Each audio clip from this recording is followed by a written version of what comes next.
we are in 16. We read it, but did not study it. So we're continuing on from what has come before it, and Jesus is really he's talking about all of this, like defiling. One of my notes that I have on there is it's not about the procedure of it all. Doing the procedure, all these things, isn't what makes you holy. Like Jesus basically says that it's not what comes out of your mouth, but you put stuff in and then you expel it, and that's what's bad. Like all those things.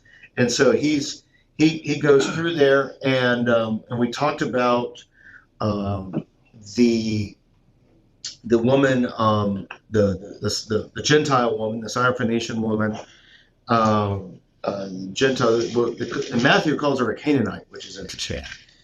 She says yes, even the crumbs are enough, and so that's that. And actually going through that study, this part actually helped us with the planning for the Matthew series, because I knew that this was all about, like, these chapters are on here about one idea, and so that was heavy, and it kind of seems like everyone wants something big, but it's this idea that the crumbs are enough.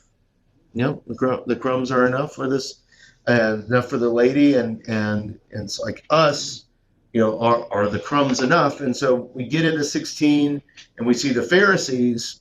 The crumbs aren't enough for them, and that's they're just crummy. Yeah. Well, they don't want to be so crummy though. They want to be high and mighty. Like that's so we are going to continue on through 16. I have a little note from our reading last time that I think that there's a bad chapter break here. At the end of chapter 15 should actually be 16, verse 12, 16:12. So as we're reading through chapter 16 here, you can analyze that and see if you agree or not. Then the Pharisees and Sadducees came, and testing him, asked that he would show them a sign from heaven. When it is evening, you say, "It will be fair weather, for the sky is red." And in the morning, "It will be foul weather today, for the sky is red and threatening." Hypocrites! You know how to discern the face of the sky, but you cannot discern the signs of the times. A wicked and adulterous generation seeks after a sign, and no sign shall be given to it except the sign of the prophet Jonah. And he left them and departed. Now when his disciples had come to the other side, they had forgotten to take bread. Take heed, and beware of the leaven of the Pharisees and the Sadducees. And they reasoned among themselves. It is because we have taken no bread. But Jesus, being aware of it, said to them, "O you of little faith, why do you reason among yourselves because you have brought no bread? Do you not yet understand, or remember the 5 loaves of the 5,000 and how many baskets you took up? Nor the 7 loaves of the 4,000 and how many large baskets you took up? How is it you do not understand that I did not speak to you concerning bread, but to beware of the leaven of the Pharisees and Sadducees?" Then they understood that he did not tell them to beware of the leaven of bread, but of the doctrine of the Pharisees and Sadducees. When Jesus came into the region of Caesarea Philippi, he asked his disciples, "Who do men say that I, the Son of Man, am?" Some say John the Baptist, some Elijah, and others Jeremiah or one of the prophets. "But who do you say that I am?" Simon Peter answered, "You are the Christ, the Son of the living God." "Blessed are you, Simon Bar-Jonah, for flesh and blood has not revealed this to you, but my Father who is in heaven. And I also say to you that you are Peter, and on this rock I will build my church, and the gates of Hades shall not prevail against it. And I will give you the keys of the kingdom of heaven, and whatever you bind on earth will be bound in heaven, and whatever you loose on earth will be loosed in heaven. Then he commanded his disciples that they should tell no one that he was Jesus the Christ. From that time, Jesus began to show to his disciples that he must go to Jerusalem and suffer many things from the elders and chief priests and scribes, and be killed, and be raised the third day. Then Peter took him aside and began to rebuke him. Far be it from you, Lord. This shall not happen to you. Get behind me, Satan. You are an offense to me, for you are not mindful of the things of God, but the things of men. Then Jesus said to his disciples, If anyone desires to come after me, let him deny himself and take up his cross and follow me. For whoever desires to save his life will lose it. But whoever loses his life for my sake will find it. For what profit is it to a man if he gains the whole world and loses his own soul? Or what will a man give in exchange for his soul? For the Son of Man will come in the glory of his Father with his angels, and then he will reward each according to his works. Assuredly I say to you, there are some standing here who shall not taste death till they see the Son of Man coming in his kingdom. Okay. All right. So, what did you see? What did you notice? It's become increasingly apparent to me why Jesus often went off on his own. Surrounded by people to Yeah. I told you 4 times it's not bread. Yeah. like that's the whole the bread thing is like they just is it because we broke bread? Like that's You forgot the bread. Yeah.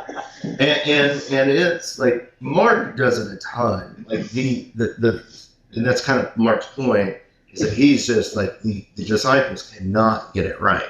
Like over there, but if you see some of it in Matthew, just like Jesus face palming, it's like boys don't understand what I'm saying here. Actually, you would go. Yeah, I know. Come on. Yeah. So it's So yeah. What else?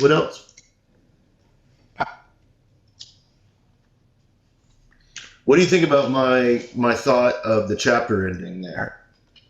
Let's talk about that for a second. Let's talk about that. So the chapter endings are, we haven't talked about how the Bible was written in a while. So the chapter endings, the chapter breaks, the verses were not in it originally. Those were added 500,000 years later, and as of do what? Like out of an apple. Yeah. They were added later to help in finding things. By whom? By I don't know, like the church. Like that. Yeah. Like that. They rewrote it. Yeah. Those and mostly they do a pretty good job. I think, and there's record of me on here saying that there's a couple of places where the chapter breaks are bad because there's a continued idea. There's a couple of places in Paul's writings where I think the chapter breaks are incredibly unhelpful. Like there is an idea that's continuing on, and I think there's one, we won't get into it. I think there's one that's pretty nefarious on a chapter break. These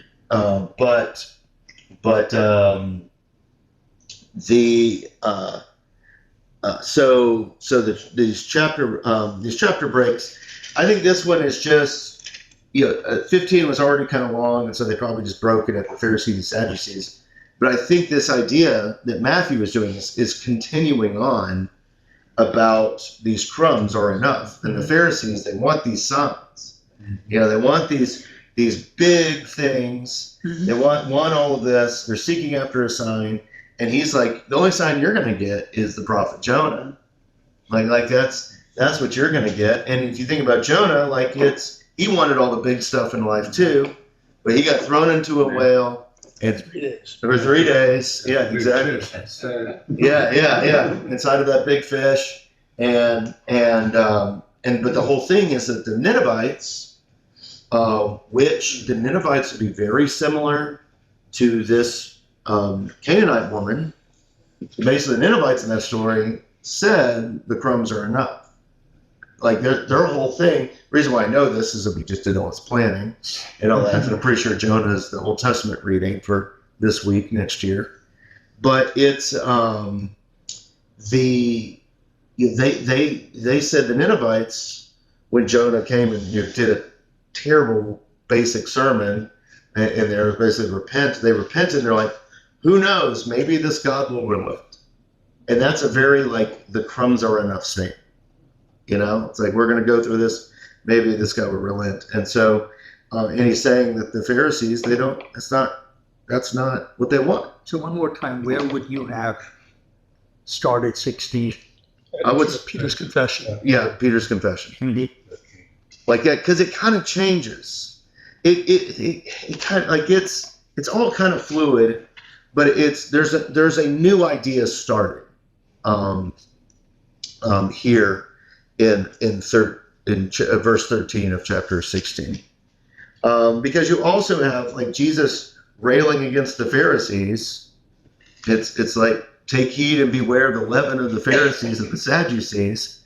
And like you can tell the disciples aren't listening. That's kind of what you're talking about. They're like, leaven. Like, is he mad because he's hungry? Like, does someone need to get does someone need to get Jesus a Snickers bar?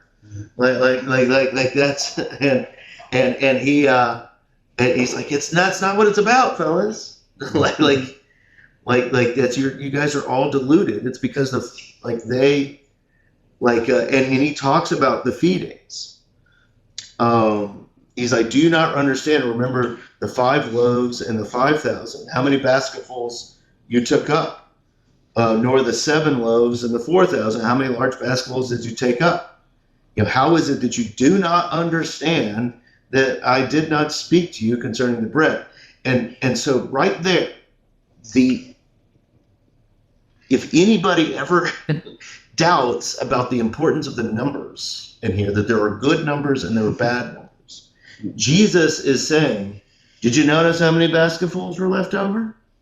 Like and so I'm ruining the sermon. Like we basically wrote the main idea for this sermon on Monday, and it's the whole crumbs are enough, and the whole thing is that the crumbs filled up 7 basketfuls. Like that's like that's and that's the leftovers filled up, the crumbs off the table, so to speak. So like that's, and we thought that was it's a good idea. It's a good idea. And so so I don't know, I'm talking a lot. Like what's going on? Anyone have any other ideas? So then they understood to be wary of the Pharisees and Sadducees. So let's go on to the next section. Peter confesses Christ. So this was in the Gospel of Mark. It says they came to the region of Caesarea Philippi. I kind of wish the English translations would translate this what it is. Does anyone remember what Caesarea Philippi means? Do you remember? Caesar's city. Caesar's Philippi, like the Caesar's, like it's like Caesarea kind of hides it, but it means Caesar's. Mm-hmm. Like, so this town was created out of nothing. They built a little mini Colosseum there. They built all this stuff to honor Caesar, and you got to remember, like Caesar is viewed as the son of God. Like these themes are much stronger in Mark than they are here, but he's hitting the same stuff, that Caesar is regarded as like as a divine being walking around, all that stuff. And so it's no accident, and I wish they would just drop Caesarea and just call it Caesar's, because we would see it more then. It's no it's no accident when it says, "Who do people say that I, the Son of Man," which is a title of Caesar, am? Like it's like knives into the eyes of Caesar's reputation. It's going on. There's probably like a huge statue. It's like walking into any center of government complex anywhere in the world where you have these huge statues to all of these things, and like Caesar would have had that. And We commented on yesterday. In, Pre-gaming the Bible in, study. in Vance's We were talking Acts. Oh yeah, I'm that's- talking about Caesarea. And I volunteered that the Romans went, they recreated Rome. They weren't living in tents. no, This was a big deal. yeah, And as you suggested, the biggest of the deals is Caesar. yeah. It's Tiberius at that time. Good, I interrupted you. Well, it's okay. The note in here says that Caesarea Philippi was to distinguish it from the magnificent city of Caesarea, which Herod the Great had built on the coast of the Mediterranean. Caesarea Philippi, rebuilt by Herod's son Philip, who named it after Tiberius Caesar and himself, was north of the Sea of Galilee, near the slopes of Mount Hermon. It was originally called Peneus, and because there was a shrine to God Pan, and it's located there. But that's interesting because there's two Caesars, there's Caesarea and Caesarea Philippi. Yeah. So, I don't know. Pam, did you want to say something? No, I'm just remarking on that. I'll let you go ahead because my question is at the very last verse. Oh, okay, yeah. But the whole thing with it being called, Caesar's, Philippi, and all that, there's going to be a lot of very strong, even maybe Davidic honor towards Caesar, and like that's something is supposed to get into your mind when you're reading this, because he mentions this place like that, and says like, so who do people say that I am? And this puts direct conflict with Caesar, I think. Like it's this whole movement and all of these things. Now, again, I say I think this plays a lot stronger in Mark, but it's in Matthew. He's hitting the same drum. He's hitting the same drum. So, what do you guys think? How do they all answer and all that? What do you think? I always wondered why people would think that he was one of the prophets who was in the Old Testament died. I mean, it's like, why do they think he's that? They think he came back. I mean, it's a question too. You got to understand. Yeah. Aren't the prophets expected to come back? Yeah, especially Elijah. Yeah, Elijah. Especially Elijah, because Elijah never died. Right. So remember, Elijah was taken up in the chariot, up into heaven, into the heavens, into God's kingdom. So Elijah never died. So they fully expected Elijah to come back. So like even like like the Seder meals that we did, like there's always the empty chair for Elijah. So they're like, oh, here's Elijah back. John the Baptist. You know how many times I sat in the chair by mistake? Oh, did you? Oh, man. Didn't know it was like a Santa, No. right? Like That's that. because you belong to the children's table. Yeah. Vic, not there. No, not there. They so yeah. There's the seed for Elijah with all of those. They expected that to come back, but some say that he's John the Baptist. Like that's what was a couple chapters earlier. They kind of thought that. Like we're like, man, he's back. Another one of the prophets, and so that's kind of what's going on there. And he's like, these are who people are saying. Like one of the prophets would be, or maybe he's a new prophet. There's like, these are what people are saying about you. And he's like, who do you say I am? And Peter, confesses correctly. You know, he probably adjusts his tie.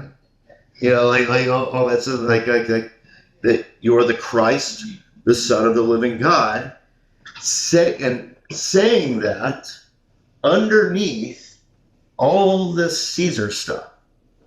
Like that's like it's important to realize that it's an important distinction that's being made. And blessed are you, Simon Bar Jonah, which does any of the Bibles Son of John. Son of Jonah? Does any of the notes do anything with that? Like, is it just treating that as a name? Yeah. So so Jonah means son of faithfulness. Like that's peace. No. What is I think the I think it's faithfulness is what Jonah means. No. Yeah, and so that's what the name means. Why, and that's why it's a joke in the book of Jonah. Like that's his name means faithfulness, and he's not faithful. And so Now, is that really his surname, or is that an implication that because he recognized the Christ? well, and that's why I was asking if anyone's Bibles do anything with it. Like that's because Jesus just quoted, 3 minutes earlier, the sign of Jonah is the only thing that you're going to get. And so, I don't know if we're going too far by connecting then that, Simon, son of Jonah, Bar Jonah, for the flesh and blood has not revealed this to you, but my Father who is in heaven. And that's making a strong spirit reference there, the Spirit of God reference. And then he's like, Peter, like I say to you, you are Petros, which means rock, and upon this rock I will build my church, and the gates of hell, Hades, shall not prevail against it. Like that's what's fun about that, him naming Peter, which, like, and this is my favorite joke that no one ever laughs at, which is arguably like a sweet nickname. Like that's like just getting like, it's like I'm gonna call you the Rock type of thing. That's like if someone starts calling you the Rock, that's kind of, it's a sweet nickname to be given. Is that a request? Would you like us to call you the Rock? No, I want something cooler. Like that's. We'll work on it. We'll work on it. Yeah. All right, ice. Ice.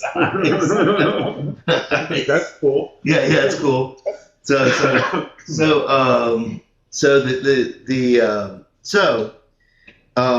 the Rock. Now we got to talk about here just for a second the Lutheran view versus the Catholic view here. You guys all know the Catholic view, right? The Catholic view is that Peter is the first pope, and upon this rock, the first pope, I am going to build my church. I actually hold that same view. It's over there. That is not the Lutheran view, though. The Lutheran view is that Jesus is saying it's the confession. It's the confession, and upon that confession, I'm going to build my church. So that confession is, you're the Christ, Son of the living God. And I can see where they get that. I think there has to be some gymnastics that you have to do with the languages to get there, to all that. But you got to remember, Protestant means protest, and we are protesting the Catholics when all of this came out. So we can't really be having too much of the Catholic stuff. So like that's, I think there's valid views in both of those, and I don't think they really need to be divorced too far from each other, right? But the reason why I like that Jesus says, Peter, I'm establishing the church upon this rock, is because of what comes right after it. That Peter screws up. Yes, we can see. And I don't like that it's the confession, because I think the confession denies what Peter ends up doing right after this. And we always see that Jesus always bends. What have we been calling it? Procedure.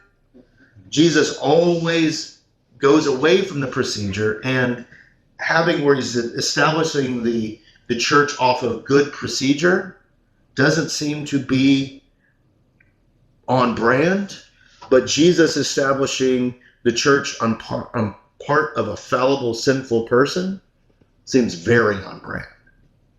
Like that, just to me. I don't know. I'm trying to say fighting words. Does anyone want to fight? Like that's right. Like that's. And Christ is chief cornerstone. Yeah. Oh yeah. That's why I asked what it meant. Yeah. Yeah. Christ, here's the way. Yeah. Yeah. Yeah. Like it.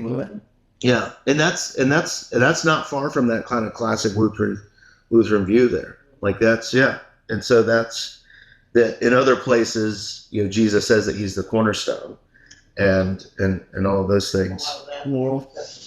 Yeah, and then also there's just a lot of church in this little section because he says that you're the Christ.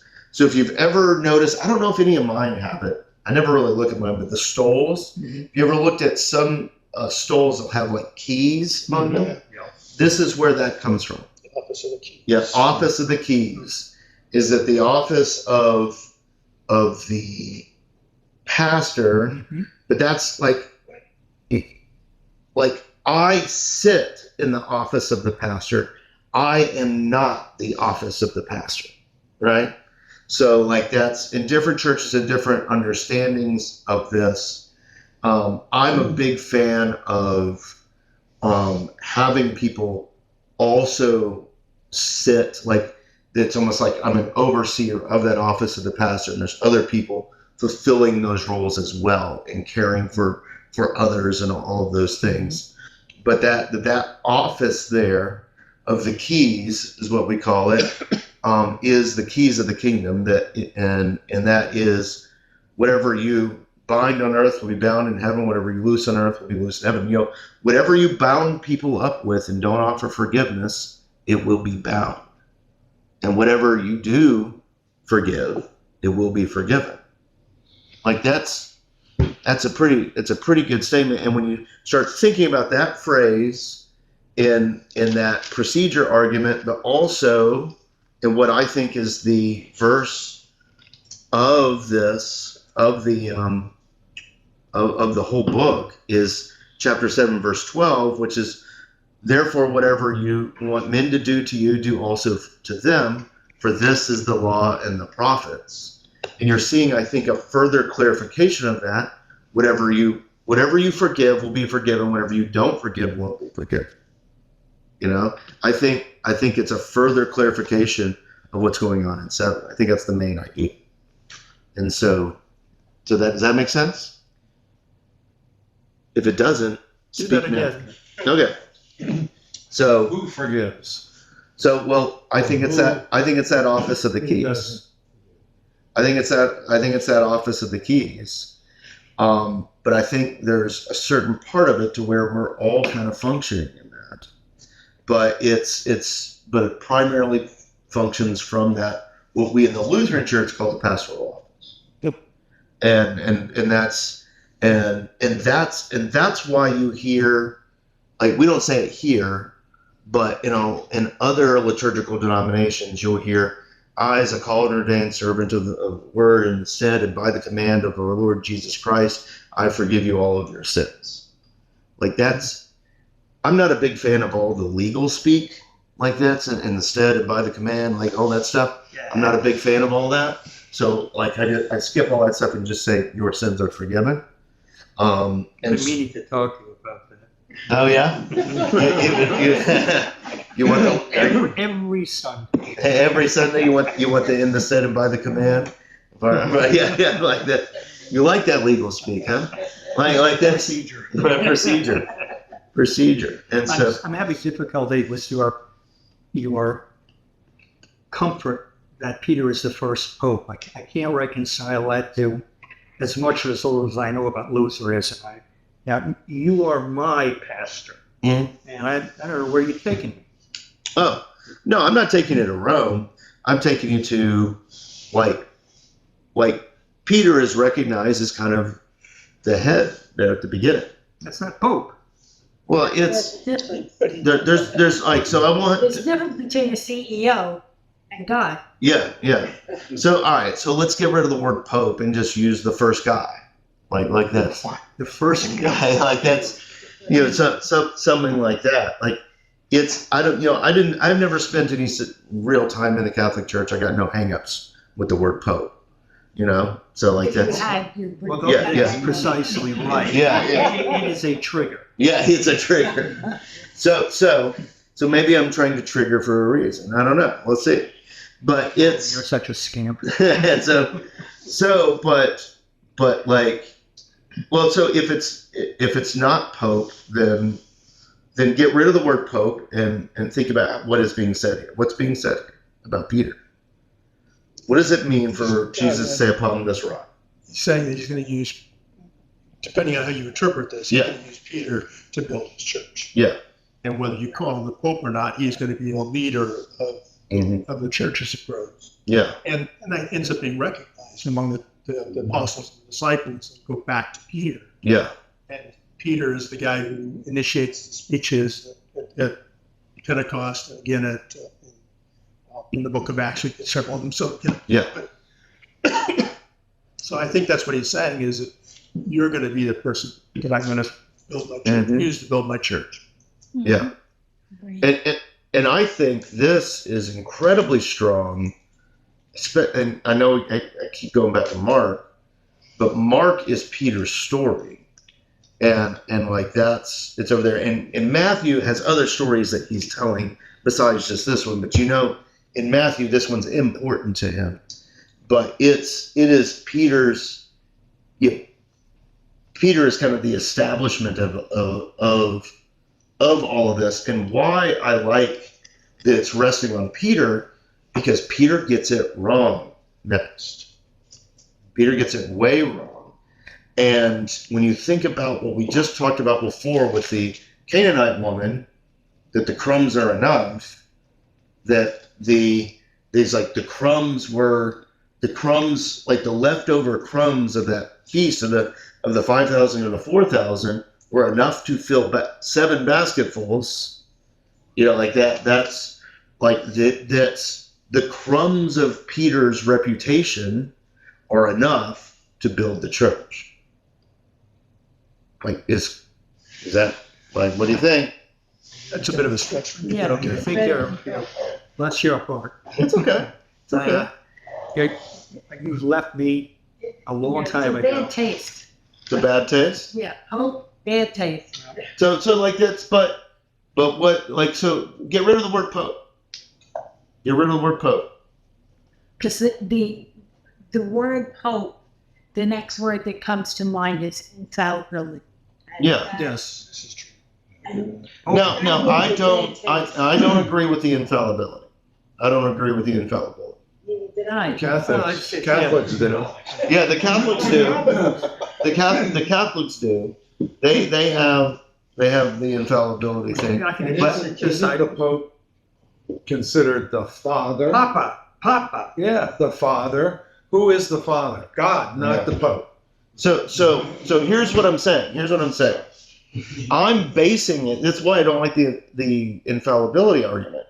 I'm saying that the thing that's going to be established is upon the fallibility of it, not in the perfect understanding. Because he's No. not God. Yeah, He's the only perfection. yeah. Okay. That'll, Like see, that's where I'm going. Is that where we're going to read next? I don't think you should ever use the word perfect.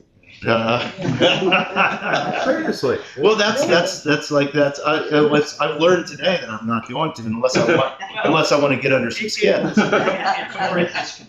Especially for a new guy. Yeah. Did I make a wrong turn somewhere?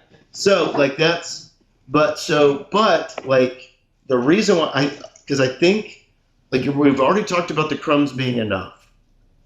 And Peter, he's like, upon this rock I'm established my church. And then he goes right after this Yeah. You know, like and that's not an accident. That Jesus starts talking about, let's see, verse 21, to show his disciples they must go to Jerusalem, suffer many things from the elders, the chief priests, and the scribes, and be killed and be raised on the third day. Again, this is all under the shadow of Jonah. Here, the sign of Jonah, and all that stuff. Yeah, the 3 days. Jonah was in the fish for 3 days. And so then Peter, who is the rock on which he's establishing everything, takes him aside and rebukes him. It's like, come here. Like, we've been following you for years now, and you're going to talk about you're going to go to Jerusalem and die? That's just not the plan. This isn't good. We just left Caesarea Philippi talking a big game about you being the Christ. And you praise us for that, and you're just going to go and die? Like that's, and you're talking, what, 20 seconds of reading from the keys of the kingdom, establishing the church, to being called Satan? Get behind me, deceiver. But you have to remember, too, that the Christ had a different connotation for the Jews. Yeah, the Messiah, Yeah, they were looking for a warrior. Mm-hmm. So when he says you are the Christ, Yes, a different perception. he's really saying you're the guy that's going to go with the sword and throw the Romans out. Yeah, exactly. So what Lee is saying there is that Christ and Messiah and King, Messiah is Hebrew, Christ is Greek, and King is English. Like, there's some differences because there's always differences in translation, but are basically the same word. And so that's why I think it's funny when we do Christ the King Sunday.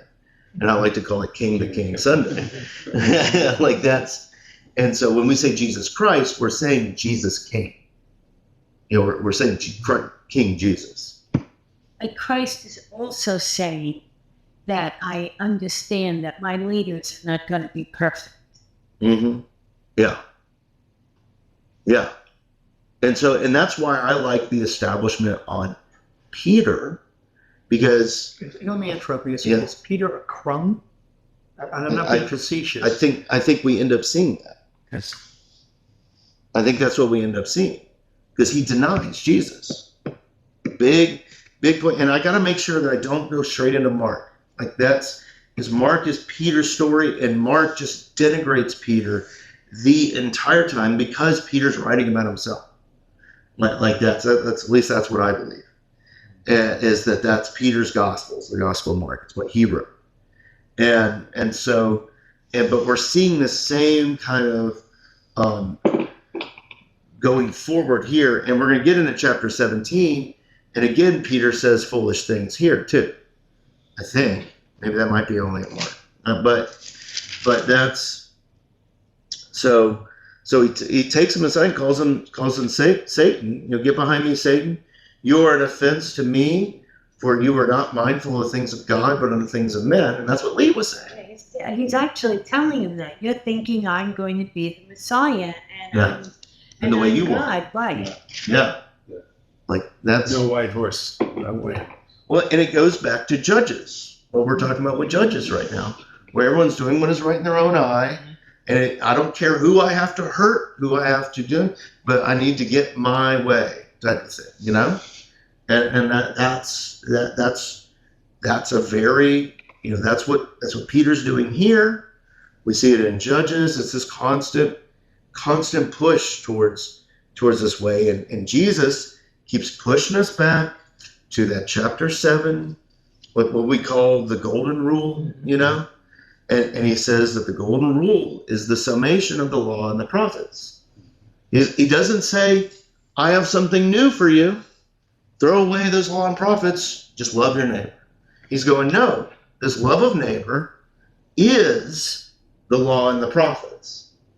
Like that's. Well, wasn't Peter bring that out in his books? You start reading First and Second Peter. Yes. Listen to somebody else. Yeah, it is. It's almost like he's been through the ringer. He says that a lot about loving one another. Mm-hmm. Well, and that's, you guys just went through Cornelius, or you've been through, just went through Cornelius in your Acts class on Wednesday. And I love the Cornelius. Like, that's one that I have to try not to preach, because it'll just be every week. I love because Peter basically realizes that he's, to use our language here, like a crumb. And he's like, I'm considering this guy a crumb. I'm a crumb. Like, why, everything's okay. It's. I think the last sermon I preached on that one was called "It's Not About the Bacon." Like that. That's, don't call. It was Jesus say in Acts, don't call unclean what I have made clean. Right. Like that's, and that's, and I think, like, don't denigrate the crumbs. Like that's, don't denigrate them, and like and this is probably a dumb take. Like, listen, I get it, and I'm working it out with you guys right now. It's, but that this dumb take is that, like, he's taking all of Peter. Like that's, and I think Peter is the everyman, and that we are meant to read Peter through our own eyes. We're meant to look at Peter and go, I get that. And I think all the Gospels do that with Peter. That we're meant to see ourselves through him. And so, like, that's kind of where I am on this. Yeah. Does that make sense? Yeah. Is that all right? Did I smooth it over enough? I can bring back the P word.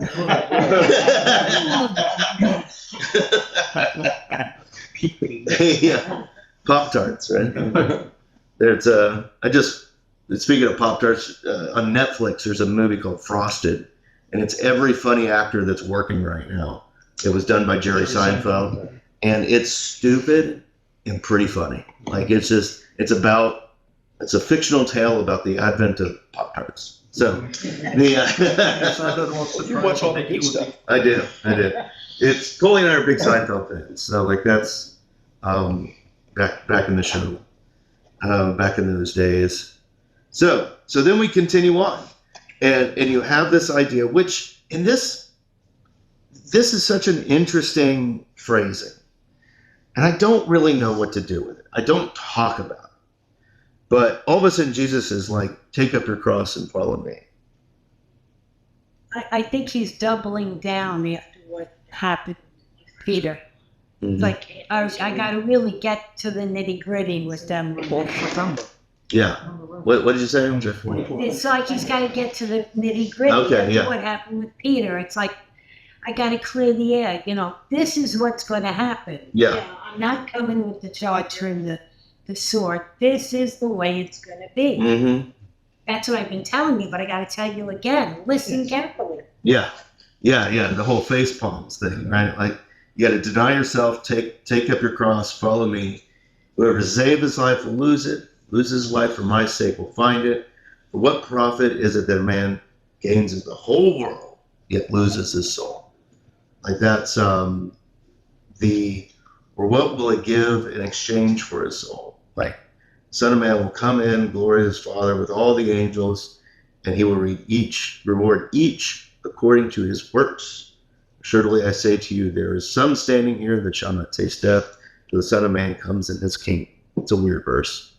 I think that's what Pam wanted to talk about. Like, that's so let's talk about that paragraph there. In my Bible, it's all these red letters of Jesus, verse 24 through 28. Like, it's all stuff that it's obvious, but it gets kind of more unhinged as it goes. When we get to that last verse. So does anyone have any thoughts about what he's saying here? In the last verse? Just that whole section, that can include the last verse. Yeah.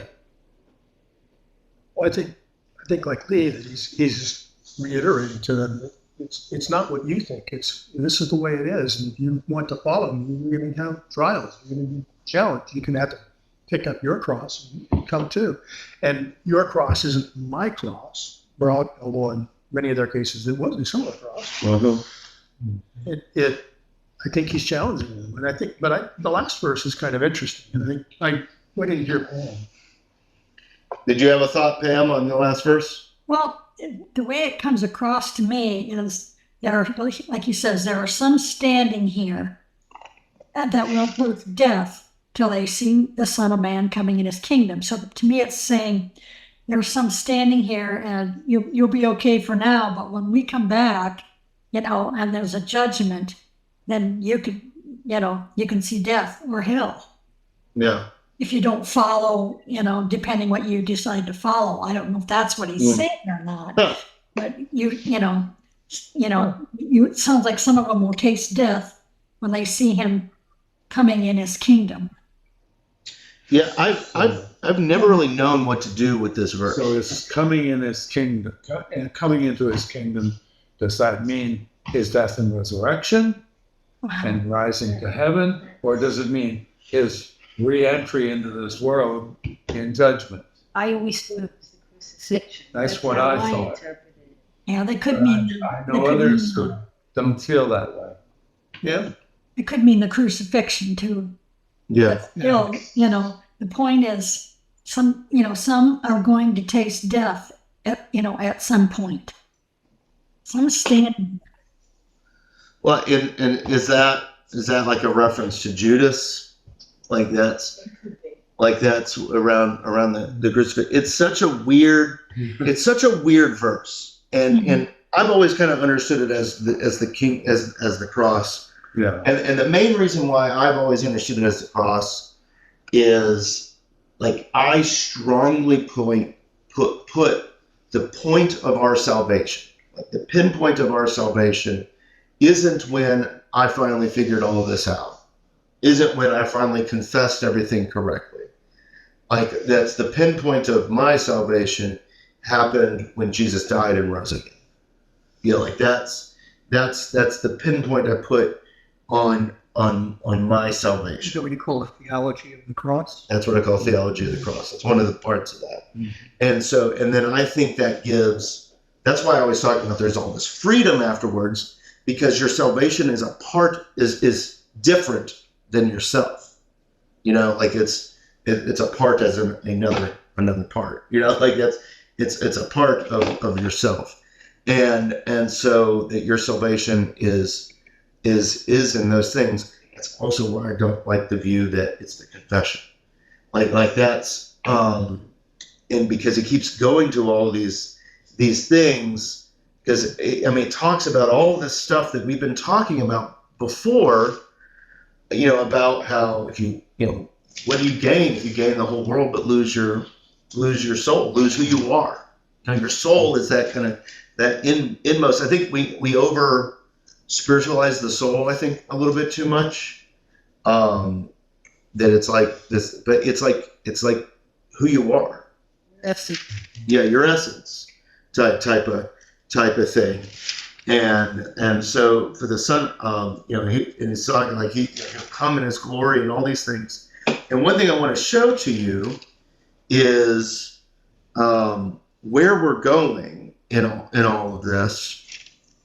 Is there's this whole fun time in chapter 18 and 19 and 20 that's where the rich young ruler is. That's where all these stories about the little children coming to Jesus and them trying to push the little children away. It's the disciples are trying to become like they're asking for, like, can we be at your right and left in your glory? Like, it's all this stuff about being big and powerful and all this stuff. We're gonna have a fun time going through that, because this chapters really 17, 18, 19, and 20 were one of my first big revelations in Matthew and in the Bible, where I was like, oh, this stuff is actually meant to be read together and not by itself. Like that's story. yeah, it's a story, and Matthew does that section better than Mark does, in my opinion. And so because I think this is Matthew's point, is about the procedure and loving your neighbor as yourself, is the outpouring. And when we rely on pride, it's hard to do that. It's hard to love your neighbor as yourself. And so that's good. So I think verse 28 there is all about the crucifixion and all that. But who knows? We might in 100 years or 1,000 years or the next millennia think differently. Like that's so. Let's see. Were there any other things about this chapter? No. Well, The Transfiguration. yeah. Let's read. I've been enjoying, because all this has been building. I've been enjoying reading the chapter. We've had enough time, so let's read chapter 17 before we are done. And it's the Transfiguration.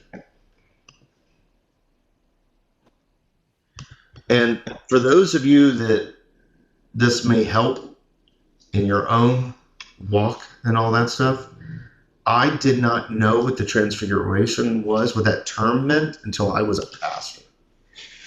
Like that. That's like people. Happy Ascension Day. Oh yeah. But Pat, I was like, what is this? I knew the story, but I just didn't know it was called the Transfiguration. And so, that's. It's interesting, and I'm not going to go into the but this the end of in 28. At one point, I was taught that it was a reference to the Transfiguration that was coming in a week. Oh. Because that's when you see Jesus connected to God. That's interesting. But nobody else had said that, and I don't know that I would agree. Well, agree with the idea that it's the crucifixion. That's what I was told when I was a kid.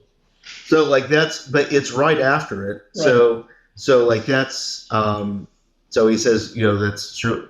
Some of you are standing here, and it's probably not all of his disciples that are standing there either. It's probably right. A lot of people standing around.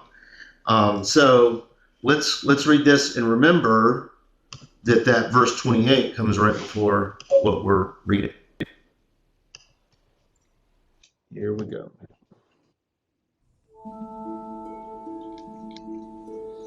Now after 6 days, Jesus took Peter, James, and John his brother, led them up on a high mountain by themselves, and he was transfigured before them. His face shone like the sun, and his clothes became as white as the light. And behold, Moses and Elijah appeared to them, talking with him. Then Peter answered and said to Jesus, Lord, it is good for us to be here. If you wish, let us make here 3 tabernacles, one for you, one for Moses, and one for Elijah. While he was still speaking, behold, a bright cloud overshadowed them, and suddenly a voice came out of the cloud, saying, This is my beloved Son, in whom I am well pleased. Hear him. And when the disciples heard it, they fell on their faces and were greatly afraid. But Jesus came and touched them. Arise, and do not be afraid. When they had lifted up their eyes, they saw no one but Jesus only. Now, as they came down from the mountain, Jesus commanded them, Tell the vision to no one until the Son of Man is risen from the dead.